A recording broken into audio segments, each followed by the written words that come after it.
Muy buenas noches, hermanos. Hoy es el último día que estaremos tocando acerca del Yo Soy y mucho que destacar, mucho que aprender y también muy poco lo que también pudimos mirar, pero espero de todo mi corazón que hayamos aprendido así como yo aprendí. La ventaja de enseñar es tener ese privilegio de primeramente exponerse uno y que el Señor le use porque primeramente ha penetrado la palabra en el corazón de uno. Y quiero que a manera de introducción miremos lo que hemos visto acerca del Yo Soy. Primeramente entendiendo que el Yo Soy está y aparece en la palabra traducido como Jehová. El Yo Soy es traducido en todo el Antiguo Testamento como la palabra Jehová. El Yo Soy, la palabra Jehová, es el nombre propio de Dios, aparece como primera mención en Génesis capítulo 2, como Jehová Elohim. En nuestras Biblias aparece como Jehová Dios, pero es ese Yo Soy, el Dios eterno, el Dios que permanece en un eterno presente. Ese es el significado del Yo Soy, el que se da a conocer al hombre y se presenta al hombre y se da a conocer con su nombre propio. Y a lo largo del Génesis y de todo el Antiguo Testamento vimos muchas cosas de Él. Vimos que Él es quien envía, quien comisiona, quien suple las necesidades. No comisionó a Moisés, pero no lo dejó solo como vaya haga la tarea usted, sino que Él prometió estar con Moisés. Permanece y vive en un eterno presente. Pero también hay algo que aprendimos en uno de los miércoles atrás, es que el Yo Soy es el autor de la salvación. A Él le pertenece, Él es quien salva. Fuera de Él no hay quien salve, dice la palabra. Entonces, el plan del Yo Soy para salvarnos era hacerse hombre, venir a este mundo, concebido sin pecado, porque no tuvo padre humano. Vino a este mundo, vivió como uno de nosotros y pagó en una cruz, pagando y saldando la deuda que nosotros teníamos con Dios. Ese era el plan del Yo Soy, de salvarnos. De manera que cuando Cristo está ejerciendo su ministerio, Él mismo empieza y se proclama el Yo Soy. Y eso lo vimos hace 8 días. Y cuando hace esa primera mención del Yo Soy, ¿qué hizo la demás gente? Tomaron piedras para lanzárselas, porque ellos entendieron que cuando Jesús decía Yo Soy, estaba dando el mismo título y atribuyendo el mismo título que el Dios de sus antepasados, que el Dios del Antiguo Testamento. De manera que Jesús, y no era una blasfemia por la cual ellos la acusaban, porque era la verdad, y Jesús es Dios mismo. Hace 8 días vimos 3 Yo Sois y que aparecen en el libro de Juan, y Juan tiene la particularidad, y en capítulo 20-21, donde está el propósito del libro de Juan, expresa que su fin es ¿qué? Mostrar a Jesús como Dios para que creamos. Ese es el propósito de Juan. Y los Yo Soy que aparecen mencionados en Juan son únicos en todos los evangelios.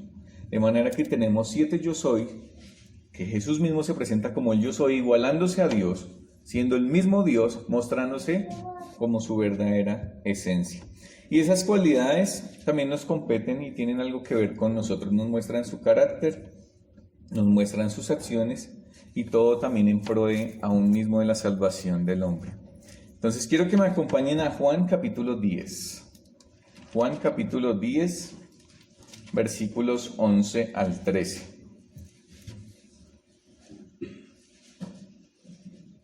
Juan capítulo 10, versículos 11 al 13. Hace 8 días vimos que yo soy la luz del mundo, que yo soy, ¿qué más? La puerta de las ovejas, y nos falta otro.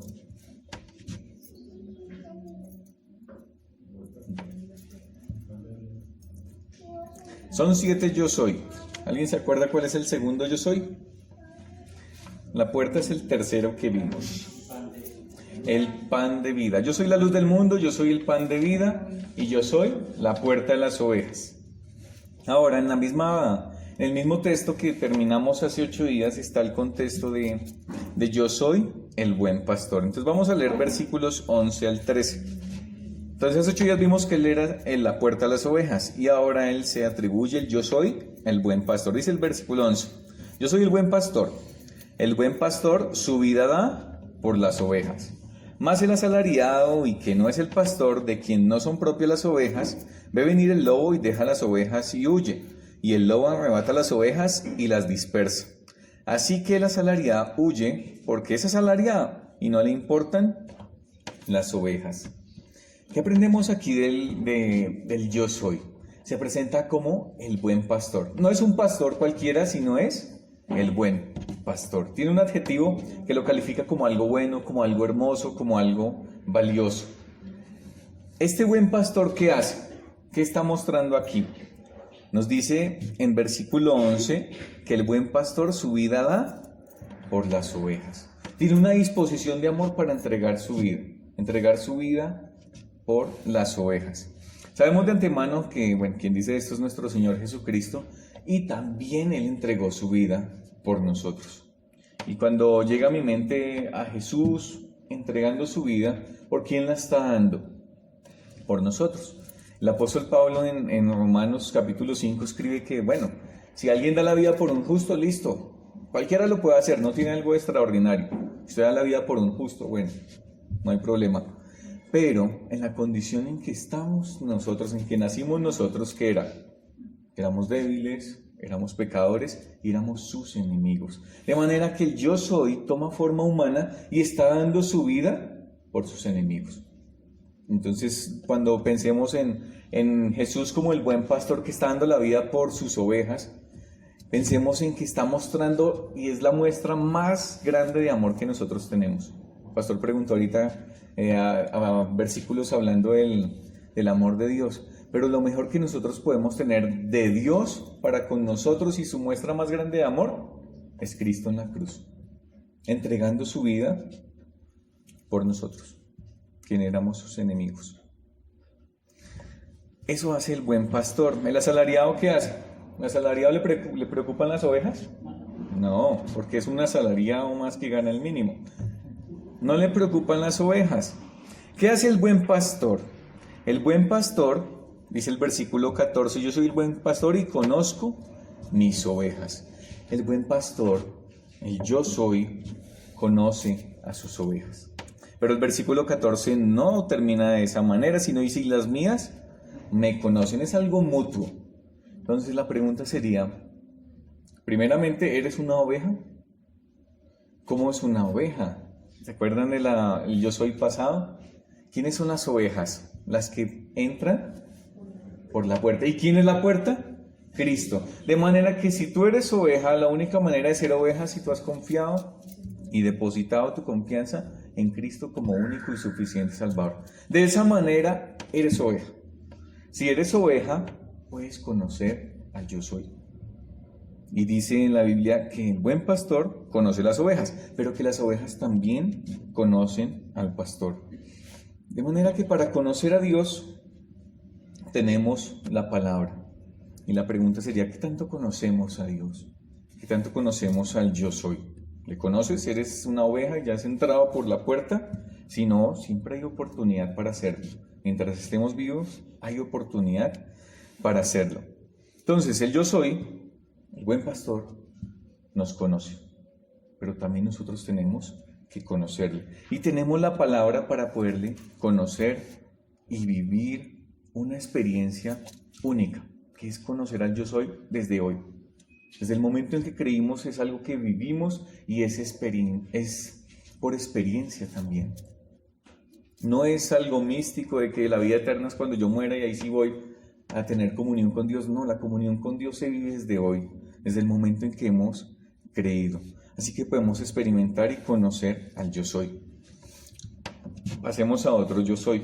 Sé que no los vamos a tocar todos súper profundamente, pero quiero darles algunos vistazos. Juan capítulo 11, versículo 25. Juan 11, 25. Y alguien que me quiera ayudar a leer. Juan 11, 25. Amén. Gracias. Dícele Jesús, yo soy la resurrección y la vida. El que cree en mí, aunque esté muerto, vivirá. ¿Cómo se presenta Jesús aquí? Tiene aquí dos características. Y cuando leía este Yo Soy, venía a mi mente la historia de Abraham. Y sé que es mucho tiempo más atrás. Pero cuando Abraham empezó a caminar con Dios y a conocer a Dios, hubo una manera en que Dios se le presentó a Abraham. Y se le presentó como yo soy el Dios Todopoderoso. Y entonces enmarquemos y guardemos esa frase, yo soy el Dios Todopoderoso. Y estaba Abraham, Dios le da un hijo a través de Sara, su mujer, que ya era mujer de 90 años, que era estéril, que no podía tener hijos, que ya se le había cesado el periodo, y Dios le da un hijo. Y a ese hijo, cuando ya es más grandecito, Dios le dice que lo sacrifique. Y está Abraham y la escena la siguiente, que ya tiene el cuchillo, su hijo Isaac está así sobre el altar, y Dios lo detiene. Dios detiene a Abraham para que no lo mate. Y vamos a Hebreos, y Hebreos nos dice qué era lo que estaba pasando en el corazón de Abraham. Y Abraham sabía que si él mataba a su hijo, dice que Dios era poderoso para levantarlo aún de los muertos. Y la pregunta que yo me hago es, ¿cómo conoció eso Abraham de Dios? ¿Cómo conoció Abraham de Dios que era poderoso para levantarlo de los muertos? Y pensaba dentro de mí, nada más con que el hecho de que naciera su hijo, ya era en una manera figurativa, como Dios levantando ese vientre de su esposa Sara, quien estaba muerto, y poder generar vida. Porque Dios, el yo soy, es el dador de vida. Yo soy es también el autor de la vida, Él es la vida. De manera que cuando llegamos aquí a Juan, tenemos otro cuadro en el que Lázaro ha muerto. Lázaro, un amigo de Jesús, y está Marta y María, quienes también son amigas de Jesús, y le estuvieron esperando durante mucho tiempo mientras Lázaro está enfermo. Llega aquí y se le presenta a Marta. ¿Y qué le dice Jesús? En versículo que acabamos de leer, versículo 25. Yo soy la resurrección y la vida. El que cree en mí, aunque esté muerto, vivirá. ¿Cómo se le da a conocer Jesús a Marta? Como el yo soy, pero no cualquier yo soy, sino el que también levanta a los muertos y quien es el autor de la vida. Él se presenta así y vemos y sabemos que Jesús resucitó a Lázaro, pero Lázaro volvió a morir. Pasa mucho tiempo después y Jesús también muere en una cruz. ¿Y qué hace Jesús? Dios le levanta de los muertos. Dice el apóstol Pablo en Corintios 15, cuando está hablando de todo este tema de que Cristo no resucitado, dice que lo más vital y la doctrina fundamental de nosotros como creyentes, como hijos de Dios, es que Cristo haya resucitado. Dice, si Cristo no ha resucitado, nuestros pecados no han sido perdonados y nosotros todavía estamos en nuestros pecados. Si Cristo no resucitó, Dios es mentiroso y sus profetas mentirosos, sus apóstoles son mentirosos. Pero sabemos que Cristo no resucitó y hay muchas evidencias de ello. En 1 Corintios 15 se presentan grandes evidencias de que presentó a muchas personas, aún a enemigos se les presentó, como en dado caso Jacobo o el mismo apóstol Pablo. Si tú quisieras conspirar, haciendo un paréntesis chiquitico, si tú quisieras conspirar para crear una trama así, no te presentarías ni a mujeres, porque en ese momento su testimonio no valía, ni tampoco te presentarías a tus enemigos, sino solo los amigos son los que dirían, sí, Cristo no resucitó. Pero Cristo se levantó de los muertos y al momento de levantarse Cristo venció el pecado, la muerte y a Satanás. Por eso es que nosotros, si confiamos en Él, podemos confiar en lo último que dijo Jesús, que aunque esté muerto, vivirá. Y este yo soy es el único que nos puede dar vida eterna. Si nosotros, si de pronto dice el apóstol Pablo, si nosotros fuimos engañados y Cristo no resucitó, seríamos los más dignos de lástima, porque seríamos engañados y viviríamos una vida de engaño. Pero Cristo fue levantado de los muertos y eso da fe y da testimonio su palabra y muchos testigos. Entonces ya hemos visto dos yo soy, vamos a ir al tercero. Juan capítulo 14, versículo 6. Juan 14, 6.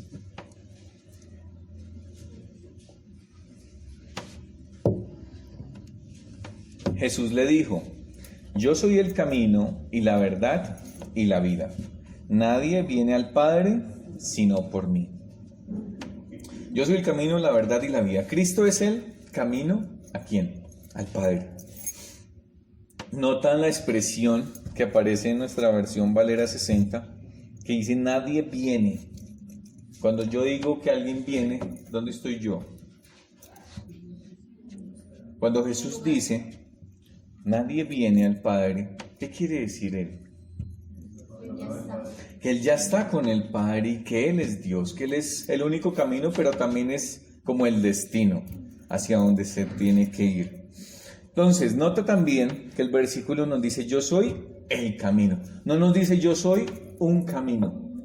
De manera que lo que está hablando aquí es un único.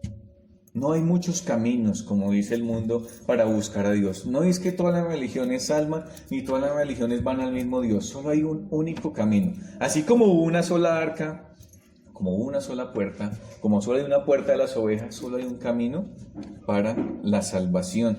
1 Timoteo 2:5 nos dice que hay un solo Dios y un solo mediador entre Dios y los hombres, Jesucristo, hombre. Ese camino, ¿dónde nos conduce? Al Padre. Porque vemos la expresión también que nadie viene al Padre sino por mí.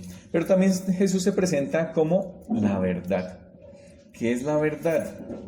La verdad a la luz de la Biblia son dos cosas, Cristo y la palabra. Hoy en día nuestra sociedad vive un mundo en el que la verdad no hay verdades absolutas, sino todo el mundo tiene la verdad, y si Daniel y Eduardo tienen su verdad, yo le respeto y es una verdad para ellos, pero no es así. Jesús y la palabra son la verdad. ¿Por qué podemos llegar a esa certeza y a esa conclusión de que son la verdad? ¿Por qué? ¿Porque nosotros lo creemos así ya? No, porque lo que está escrito tiene un mensaje lógico, coherente, racional, pero también yo lo puedo comprobar. Que si la Biblia dijo que existió una ciudad que se llama Nínive, pues busca en la arqueología y te darás cuenta que sí existió. Que la Biblia dice que nació Jesús, pues averíguate si nació Jesús. Que la Biblia dice que Jesús no resucitó, pues averíguate si Jesús no resucitó. Y te vas a dar cuenta que Dios no miente. Que el yo soy no puede mentir. Que el yo soy siempre ha cumplido lo que promete. Que el yo soy siempre es fiel en cumplir sus promesas. Pero cuando pienso en Dios como el yo soy el camino, pienso en Jesús, pienso en como estamos estudiando Hebreos y nos presenta a Jesús como el sumo sacerdote, como el gran sumo sacerdote. Y este gran sumo sacerdote oficiaba en un tabernáculo que muchos de ustedes conocen. Esta tienda, este santuario que estaba en medio de todo el pueblo en el desierto, tenía dos habitaciones, el lugar santo y el lugar santísimo. Esas habitaciones estaban separadas por una cortina que se llamaba el velo. En el lugar santísimo estaba la presencia misma de Dios. Pero si yo era un ciudadano común y veía hacia el tabernáculo y allá veía esa nube, esa columna de nube que estaba en el lugar santísimo, yo veía una serie de obstáculos y de cortinas que me separaban de la gloria de Dios, de la presencia de Dios. ¿Qué tenía que yo hacer para acercarme a Dios? Un sacrificio. Y el sumo sacerdote una vez al año hacía un sacrificio por los pecados de todo el pueblo. De manera que Jesús se presenta como ese gran y sumo sacerdote. Los sacerdotes del orden de Aarón presentaban sacrificios de animales para representar al pueblo. Hacían sacrificios por sí mismos y por el pueblo. Pero Jesús no está llevando sangre de ningún animal, sino Jesús está llevando su propia sangre. Él es el gran sumo sacerdote, pero también es el Cordero de Dios. Ese Cordero de Dios que nos quita el pecado.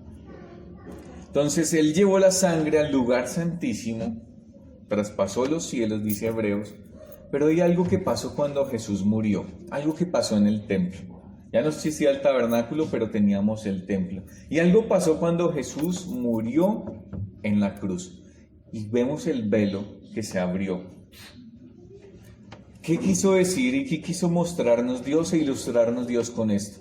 Que ya hay un camino hacia el Padre. No cualquier camino, sino un camino que nos ha abierto el Hijo, que nos ha abierto Cristo a través de su sangre. De manera que ya podemos entrar a la presencia de Dios. Antes éramos ajenos, aislados, estábamos separados. Pero si hemos ido por esa puerta, si hemos ido por ese camino, podemos tener acceso al Padre. Y podemos entrar ante el trono de la gracia y tú y yo podemos orar y acudir a la presencia del Dios mismo. ¿Todo por qué? Por el camino que nos ha trazado Cristo. Si hemos confiado y creído y depositado nuestra confianza en Cristo, tenemos acceso al Padre, a la presencia de Dios mismo. Juan capítulo 15, versículos 1 al 5.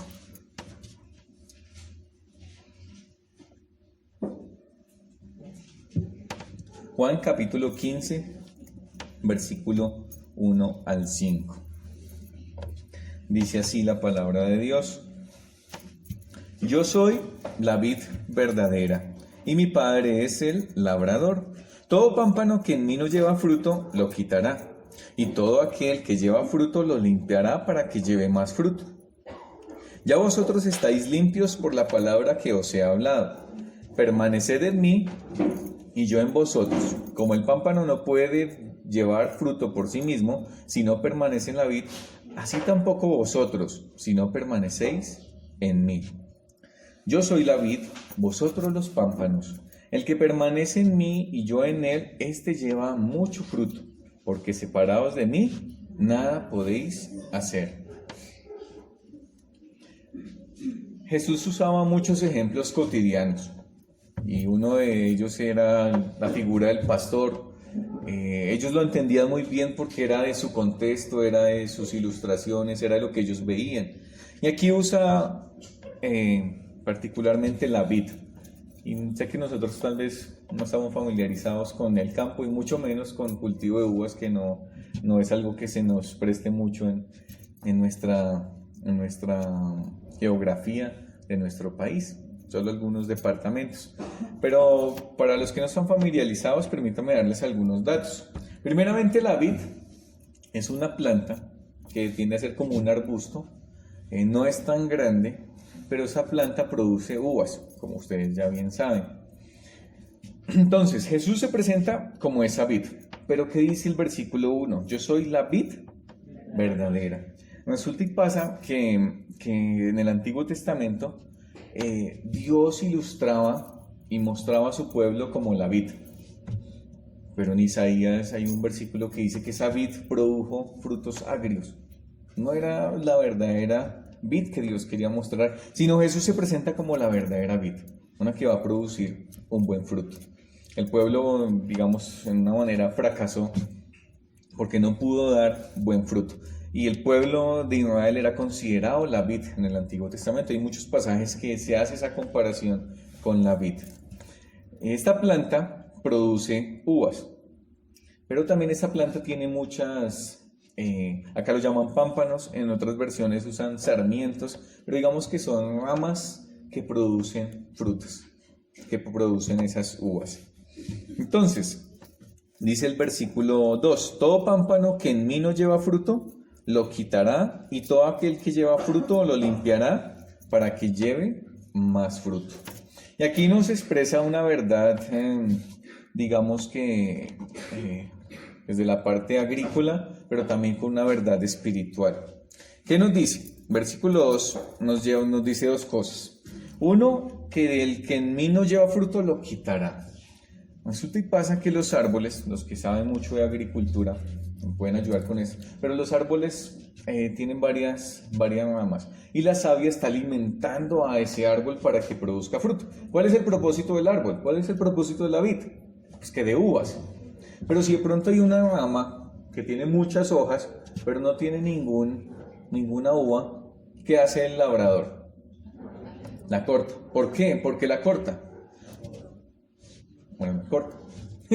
La corta, la poda. ¿Por qué la corta o la poda?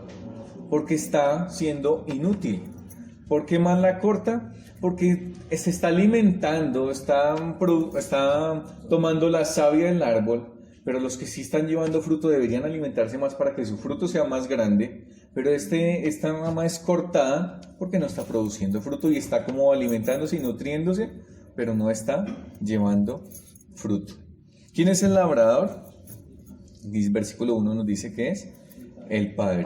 Entonces, en una ocasión estuvimos en Fresno, Tolima, y Gabriel, el hermano del señor Lemus, tomaba una tijera así súper larga y nos decía, ¿no?, que tenía que ir a los árboles de aguacate. No estamos hablando de vid, ni de viñedos, ni nada de esto, pero él iba a los árboles de aguacate y cortaba ciertas plantas que eran parásitas, que uno las veía, ¿y tú cómo sabes que esa planta es parásita y que no es del aguacate? ¿No le ves las hojas que son diferentes? Y yo, o sea, eran muy, muy parecidas, pero él tomaba esa tijera y cortaba esas plantas parásitas. ¿Por qué? Ya se aprovechaban el árbol de aguacate y se pegaban a la rama y extraían digamos que la savia y el alimento del árbol de aguacate, y hacía que los aguacates fuesen más pequeños. Entonces era necesario que el labrador, el agricultor, cortara esa parte que no estaba dejando al fruto crecer. La mayoría de viñedos son cortados para que no sean tan grandes y asimismo el fruto sea mucho más grandote. La segunda verdad que está en ese versículo 2, y dice en la parte B del versículo 2, y todo aquel que lleva fruto lo limpiará para que lleve más fruto. Entonces, ¿qué es lo que necesita el agricultor? Que el fruto sea mucho más grande, mucho más bonito. Pero para ello, ¿qué tiene que hacer? Cortar las ramas que no están produciendo más fruto para que la savia alimente a ese fruto y sea mucho más grande. Entonces ahí tenemos dos verdades agrícolas, pero también que nos ilustran verdades espirituales. Si tú estás pegado a la vid, si has confiado en Cristo, el fruto va a producirse naturalmente. No es algo que es un sobreesfuerzo humano de tengo que hacer mucha fuerza para producir frutos. No, si estoy en las condiciones apropiadas y pegado a la vid, que es Cristo, se va a producir fruto. Pero también Dios va a estar como el labrador, limpiándonos. Y si la planta, si la vid pudiera hablar cuando la cortaran, diría, uy, esto me duele. Pero en el fondo sabe que es para su bien. ¿Cuántas cortadas no nos ha, o cuántas podadas no nos ha hecho Dios para que nosotros podamos llevar más fruto? Esa es otra verdad espiritual que tenemos aquí. Versículo 3 dice, ya vosotros estáis limpios por la palabra que os he hablado. Si tú quieres saber cómo poder llevar más fruto, tenemos que estar pegados a la vid, pero también hay algo que nos muestra Cristo aquí, y es la limpieza. ¿Cómo nos limpiamos? Dice el versículo 3 que estamos limpios por la palabra. Y en el Salmo 119 dice, ¿con qué limpiará el joven su camino? Con guardar la palabra. De manera que, ¿qué es lo que nos limpia? La palabra. Nos es necesario la palabra para permanecer en la vida. Es necesario estar en la palabra, vivir en la palabra para permanecer en la vida. La palabra que es para nosotros. Nosotros decimos, no, la palabra es la que nos instruye, nos muestra el camino, nos enseña, nos limpia. Y decimos, la regla de fe y práctica es súper importante. Pero esa importancia que tú manifiestas con tu boca, ¿la vivimos? Si es así tan importante la palabra, ¿cuánto tiempo dedicamos a ella a diario? ¿Permanecemos en la palabra? ¿La buscamos? ¿La anhelamos? ¿La leemos? Es importante la palabra para podernos limpiar. Es el instrumento que Dios usa también para muchas veces podarnos, para limpiarnos. Pero el versículo 7, me salta un poquitico para ver otro aspecto del permanecer en la vid. Dice el versículo, si permanecéis en mí, mis palabras permanecen en vosotros, dice, pedid todo lo que queréis y os será hecho. Y aquí tenemos los dos medios de gracia para permanecer en esa vid. Y es la palabra, y también aquí, como nos expresa el versículo 7, pedid lo que queréis. De manera que hace referencia también a la oración. ¿Qué es lo que debemos enfatizar de la vid y los pámpanos? Sé que hay muchas verdades espirituales y esto daría para muchas enseñanzas, pero hay un par de cositas que me gustaría destacar. Así como los pámpanos, las ramas están en pro y viven solo para dar fruto, nosotros como sus hijos, si hemos confiado en Cristo, estamos también para vivir y dar frutos para el Señor. Así como también los pámpanos o ramas dependen para su subsistencia del alimento que la vid les suministra, nuestra dependencia en quién debe estar, en esa vid verdadera, en Cristo. Entonces, ¿cómo estamos en Cristo? En la palabra y en la oración. Eso es lo que nos va a ayudar a llevar fruto. ¿Qué fruto quiere Dios que llevemos? En Fusagasugá, en el instituto, había muchos árboles de mango. En el instituto donde estudiamos, en Nuevos Horizontes, había muchos árboles de mango. Y uno veía en las primeras veces que nadie se comía esos mangos.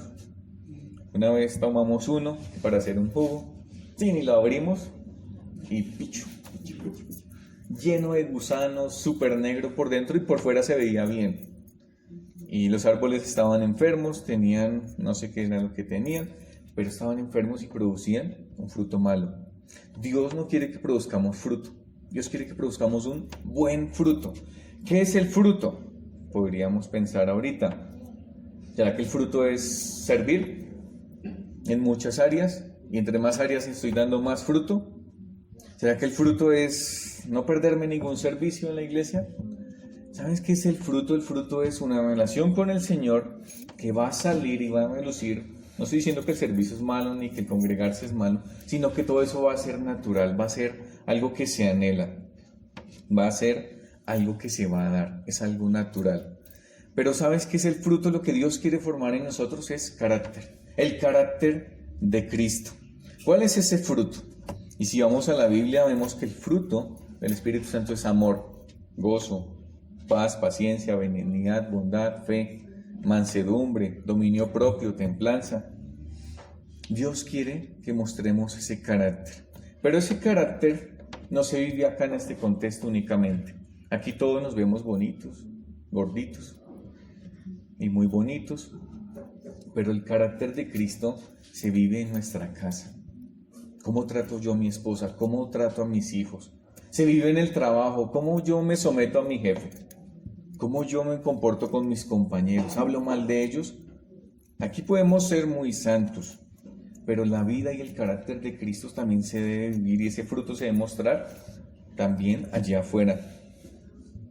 Pero todo esto va a ser algo natural si estamos en la palabra, si estamos en Cristo, si estamos pegados a Él en oración, si estamos pegados a esa vid, vamos a producir fruto naturalmente. De manera que nosotros debemos comenzar y fortalecer esa relación con Cristo, esa relación que tenemos nosotros con la vid. Si no la tenemos y de pronto nuestro fruto no es muy bueno, entonces ya sabemos qué es lo que tenemos que hacer. No separarnos de esa vid, no separarnos de Cristo, sino permanecer allí. Mucho que decir acerca del yo soy, acerca de también los 7 yo soy de nuestro Señor Jesucristo. Pero hemos aprendido que este yo soy es el creador del hombre y como creador también es nuestro dueño.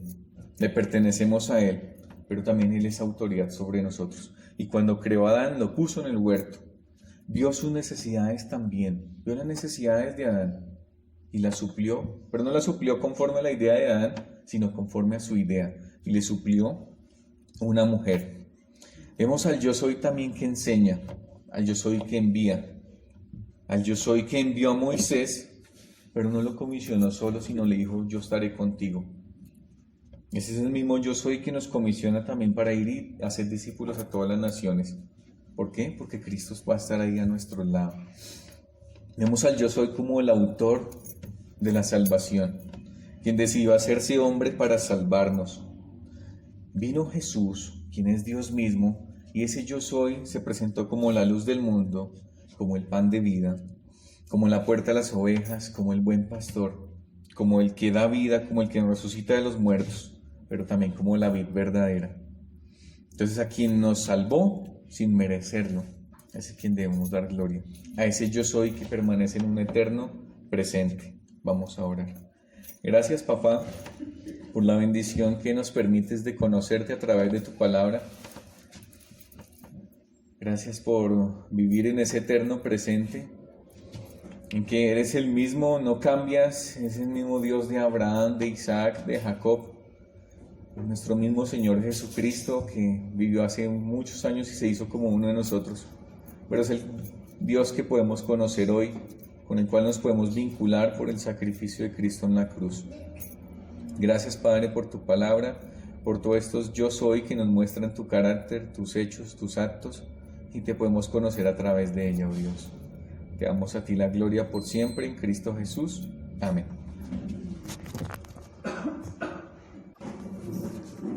Muy buenas noches, hermanos. Hoy es el último día que estaremos tocando acerca del Yo Soy, y mucho que destacar, mucho que aprender, y también muy poco lo que también pudimos mirar, pero espero de todo mi corazón que hayamos aprendido así como yo aprendí. La ventaja de enseñar es tener ese privilegio de primeramente exponerse uno y que el Señor le use, porque primeramente ha penetrado la palabra en